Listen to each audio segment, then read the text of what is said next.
My name is Mary Arnold, and I live in the outskirts of Vancouver, Washington. This is the third time that I have been in Quilt National. I feel very fortunate to have been chosen 3 times to exhibit my work at the Dairy Barn. My first piece was exhibited in 2015. It was called Grandma Maud and was a realistic depiction of my grandmother, taken by my mother. It was an iconic pose of her, one that I remember her in many, many times. My second Quilt National piece was in 2021. This piece was called A Road Less Traveled and was an illustration of a path running between 2 streets in a little beach town where I was taking a walk. My current Quilt National piece is called Vats. I've had the privilege to travel overseas a couple times in the last decade. My last trip was to Morocco on a tour with a small group of friends. Wherever I go, I make it a point to take a lot of photographs, whether I'm at home or overseas. I'm always looking for inspiration for my fiber art. Traveling to Morocco was no different. I took many photos, always looking for the unusual image. The photo for Vats was taken from the second story of a Moroccan leather factory. I was looking down into the back of the factory at the large leather vats holding dye for dyeing leather. This was of particular interest to me because I like to hand dye many of my fabrics that I use in my pieces. Some of the Moroccan photos have turned out to be perfect for what I like to portray in my pieces, and so far I have made 5 images from photos from Morocco. Dye Vats is part of 2 series, my Moroccan Journey and my Abstract Realism series. This is an example of my Abstract Realism series. It's called Twisted. To make a fiber piece for my Abstract Realism series, I find a photo that I want to portray in fabric. I have a folder on my computer full of photographs that I have taken and culled from my thousands of images. One day, those photos might become a fiber piece. After choosing an image, I take the chosen photo into Photoshop Elements on my computer. My first step is to crop it into a pleasing composition, keeping in mind the elements and principles of design. Once that has been done, I move on to resizing the image to the size I want the finished piece to be. My next task is to take the image from realism to more abstraction. To do that, I go to Artistic Filter and then to Cutout, where I can manipulate the image by changing the edge fidelity, the number of levels, and the edge simplicity.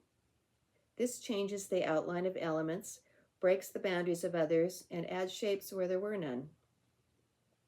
I may return this image to cut out and tweak it some more, or even start over with a clean original image and make another version.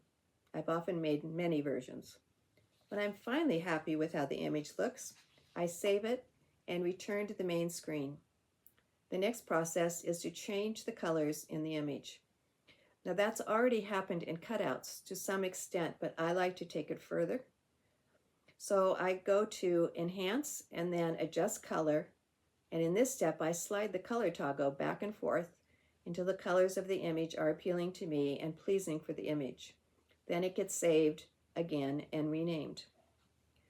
The image has to come out of the computer sometime, so at this point it is broken up into 8x10 segments. Each segment is isolated and printed out separately on an 8.5x11 piece of freezer paper, and this is what I use. The margins on the page are trimmed appropriately and the sheets are ironed together to make a cartoon of a life-size pattern of the image.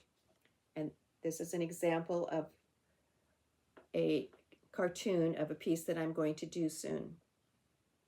I put the cartoon on my design wall and begin to look for fabrics that closely match the pattern. Here are some of the fabrics that I have chosen for this image. I can add or change the color choices at this point if another color works better. One of the colors that I have picked is the most prominent color, and it becomes the background. Then the pattern, this pattern, is cut apart bit by bit, ironed to the matching colored fabric, cut out, and then glued to the background with a glue stick. Once all the cutting and gluing is done, it's ready to machine quilt. I use a domestic machine and closely quilt my pieces with thin 60-weight thread that matches the color of the area I am quilting. I change threads and bobbins a lot. I'm always troubleshooting. The glue stick I use is water-soluble and archaic. It allows me to peel off elements that aren't working and replace them. I often look at the piece in progress at bedtime so I can sleep on the image and then tweak things in the morning if I wake up and it seems necessary.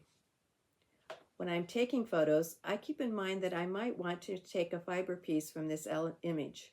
So I'm always assessing the photos for possibilities as I'm framing the photo. I look for unusual scenes or subject matters. I also notice that I take photos of things that other people do not take photos of. And so I do get strange looks sometimes.